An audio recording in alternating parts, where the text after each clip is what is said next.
ঢাকার গুলশানে মার্কিন রাষ্ট্রদূত ব্রেন্ট ক্রিস্টেনসেনের বাসায় আমাদের প্রধানমন্ত্রী তারেক রহমানের সাথে ডক্টর ইউনূসের হঠাৎ দেখা হয়েছিল। সেই দেখায় ডক্টর ইউনূস তারেক রহমানের কাছে বেশ কিছু দাবি তুলেছেন। আজকে সেই দাবি সমূহ নিয়েই কথা বলবো। কেনই বা তারেক রহমান সেই বাসায় গিয়েছিলেন, সেখানে ডক্টর ইউনূসই কেন গিয়েছিলেন, এসব নিয়ে আজকের আলোচনা। শেষ পর্যন্ত সাথে থাকবেন।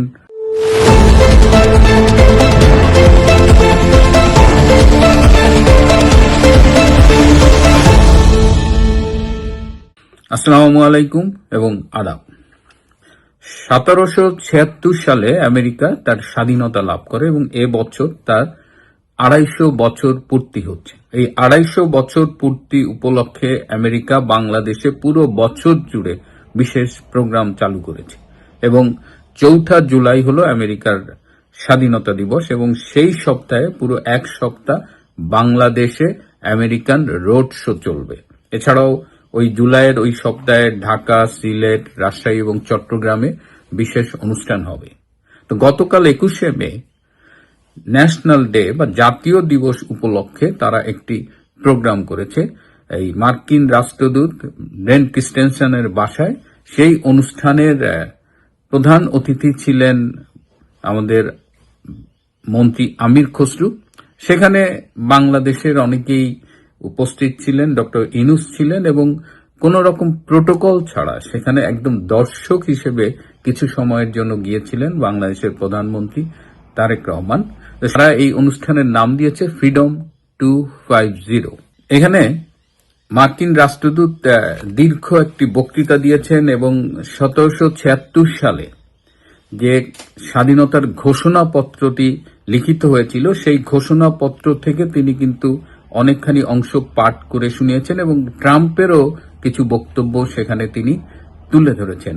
আমি একটু আপনাদের জানিয়ে রাখি, পৃথিবীতে দুটো দেশ ঘোষণা করে স্বাধীনতা অর্জন করেছে, অর্থাৎ তারা প্রথমে স্বাধীনতা ডিক্লেয়ার করেছে, তারপর তারা লড়াই সংগ্রাম যুদ্ধের মধ্য দিয়ে বিজয় অর্জন করেছে। তার মধ্যে একটি হলো আমেরিকা 1776 সালে, আর দ্বিতীয় দেশটি হলো বাংলাদেশ 1971 সালে। তারা 10ই এপ্রিল তাদের ঘোষণাপত্র পাঠ করেছিল। তো এদিক দিয়ে এই দুটো দেশের মিল আছে। এখন এইখানে তারেক রহমানের সাথে ডক্টর ইউনূসের যে দেখাটা হলো, এটা একটা আকস্মিক দেখা। তো তার আগে একটু বলে নি, ভাষণে মার্কিন রাষ্ট্রদূত একটি অংশ বলেছেন যে বাণিজ্য চুক্তি যেটা হলো, যেটি নিয়ে অনেক কথাবার্তা চলছে, বিতর্ক চলছে, সেই বাণিজ্য চুক্তি সম্পর্কে এই মার্কিন রাষ্ট্রদূত বলেছেন যে এই চুক্তি এমন একটি কমন সেন্স, বাস্তবসম্মত কূটনৈতিক দৃষ্টিভঙ্গির প্রতিফলন। কমন সেন্স শব্দ দুটো মনে রাখবেন। সেখানে উভয় দেশ নিজেদের জনগণের স্বার্থ রক্ষার পাশাপাশি পারস্পরিক সুবিধার ক্ষেত্রগুলো চিহ্নিত করে। আমি ঠিক বুঝলাম না যে এই বাংলাদেশের সাথে যে গোপন বাণিজ্য চুক্তিটি সম্পাদিত হয়েছে সেখানে দুই দেশের স্বার্থ কি করে রক্ষা হয়। যেখানে আমি যদি বাজারে গিয়ে প্রাকৃতিক গ্যাস কিনতে পারি 10 টাকায়, আমার আমেরিকার কাছ থেকে কিনতে হবে সেটা 13 টাকায়। আমি যা কিছু আমেরিকার কাছ থেকে কিনছি সবই বিশ্বের ওপেন মার্কেটের চেয়ে বেশি দাম। তো এই বেশি দামে আমরা জিনিস কিনে কি আমরা স্বার্থ রক্ষা করছি জনগণের, এটা আমার কাছে ক্লিয়ার না। যাই হোক, আমি কমন সেন্স শব্দটার কথা এই কারণে বললাম যে কমন সেন্স এই নামে 1776 সালে একটি বই প্রকাশিত হয়েছিল এবং বইটি দীর্ঘদিন বেস্ট সেলার ছিল। এই বইটি লিখেছিলেন থমাস পেইন, গ্রেট ব্রিটেন থেকে তিনি লিখেছিলেন এবং বইয়ে তিনি আমেরিকান স্বাধীনতার পক্ষে যুক্তি তুলে ধরেছিলেন এবং সেই স্বাধীনতা সংগ্রামের দিনে বিভিন্ন জনসভায়, বিভিন্ন পানশালায় এই বই থেকে পড়ে শোনানো হতো। এই বইটি খুবই বিখ্যাত একটা বই, যে কারণে এই মার্কিন রাষ্ট্রদূত তার বক্তৃতায় বলেছেন যে এমন একটি কমন সেন্স বাস্তবসম্মত কূটনৈতিক দৃষ্টিভঙ্গির প্রতিফলন এই বাণিজ্য চুক্তি। আমি তার সাথে একমত নই, কিন্তু যে কথা বলছিলাম যে আরেকটা কথা যে আপনারা খেয়াল করেছেন যে সম্প্রতি গুলশান সোসাইটিকে 50টি রিক্সা উপহার দিয়েছে এই মার্কিন দূতাবাস। এই রিক্সাগুলো মার্কিন পতাকা লাল, নীল, সাদা রঙে ওই ডিজাইন করা। তো অনেকেই হঠাৎ একটু বিস্মিত হয়েছেন যে এত কিছু থাকতে কেন এই রিক্সা প্রদান করা হলো, এবং এই রিক্সাগুলো আপাতত এটা বিশেষ ধরনের রিক্সা, এটা গুলশান এবং বনানীর মধ্যে চলবে। এটা কারণ খুঁজতে গিয়ে যেটা দেখলাম সেটা হলো যে সম্প্রতি আমেরিকান একটি প্রতিষ্ঠান IRI তারা গবেষণা করে দেখেছে যে বাংলাদেশে যদি ফেসবুক স্ক্রল করা হয় প্রতি 10 মিনিটে 7.5 মিনিট সরকারের সমালোচনা এবং মার্কিন বিরোধী প্রচুর কথাবার্তা আছে। তো তারা স্বভাবতই যে বাংলাদেশে আমেরিকা এখন যে কোনো নিকট অতীতের তুলনায় অনেক বেশি অজনপ্রিয়, এটি তাদের চিন্তার একটি কারণ। তারা আরো গবেষণা করে দেখেছে যে যে অংশটা বর্তমান সরকারের উপরে ক্ষুব্ধ, যারা আমেরিকার উপরে ক্ষুব্ধ, বাংলাদেশে আমেরিকার কর্মকাণ্ড নিয়ে ক্ষুব্ধ, তাদের মধ্যে একটা অংশ হলো রিক্সা চালক। সুতরাং তারা টার্গেট করেছে যে এই রিক্সা চালকদের মধ্যে তাদের প্রভাব কিভাবে বাড়ানো যায়, এবং তার অংশ হিসেবে তারা এই 50টা রিক্সা দিয়ে শুরু করেছে। আমি জানি না এটাই এই 50 নম্বরে থাকবে নাকি আরো বাড়বে। আপনাদের একজন রিক্সাওয়ালার কথা মনে আছে, সুজন, এনসিপি, যার এবার এমপির নমিনেশনও পাওয়ার কথা ছিল কিন্তু পায়নি। এই সুজন সম্প্রতি 4 কোটি টাকা দিয়ে একটি বাড়ি কিনেছে। সুজন যিনি রিক্সা চালাতেন তিনি ঢাকা শহরে 4 কোটি টাকা দিয়ে সম্ভবত উত্তরার দিকে একটি বাড়ি কিনেছেন। এই টাকা তিনি কোথায় পেলেন? সুতরাং আগামীতে যে রিক্সাওয়ালাদের মধ্যে কিছু মির্জাফর ক্রিয়েট করে আমেরিকা আবার নতুন কোন মেটিকুলাস ডিজাইন বাস্তবায়ন করবেন সেটা দেখার জন্য আমাদের একটু অপেক্ষা করতে হতে পারে।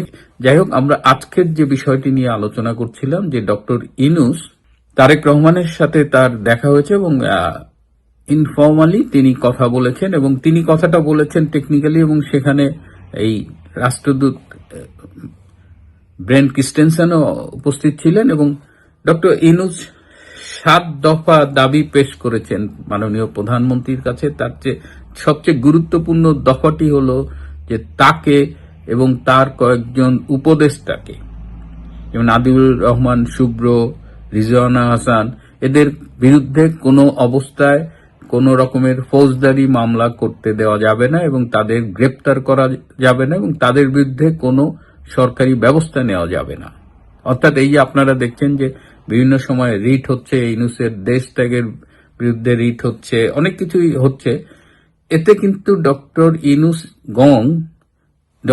নিজেও অনেক বেশি ভয় পাচ্ছে এবং এই জন্য তারা একটা অ্যাসুরেন্স চায় তারেক রহমানের কাছ থেকে যে তাদের যেন এই মামলা হামলায় হেনস্থা না করা হয়। দ্বিতীয় হলো, ডক্টর ইউনূস যখন ক্ষমতায় ছিলেন তখন তিনি সরকারি তহবিল থেকে, প্রধানমন্ত্রীর বিশেষ তহবিল থেকে বেশ কিছু অর্থ গ্রামীণ ব্যাংক এবং গ্রামীণ বিভিন্ন প্রতিষ্ঠানের জন্য বরাদ্দ করে গিয়েছিলেন, এবং এটি এই সামনে জুন মাস, তারপরে নতুন অর্থ বছর শুরু হবে। সো জুন মাসের মধ্যে যদি সরকারি টাকা খরচ না হয় তাহলে সেটি সরকারি কোষাগারে ফেরত যায়, এটা আপনারা জানেন। সো ডক্টর ইউনূস চায় যে ওই টাকাগুলো গ্রামীণ প্রতিষ্ঠানে যেন অবিলম্বে পে করা হয়।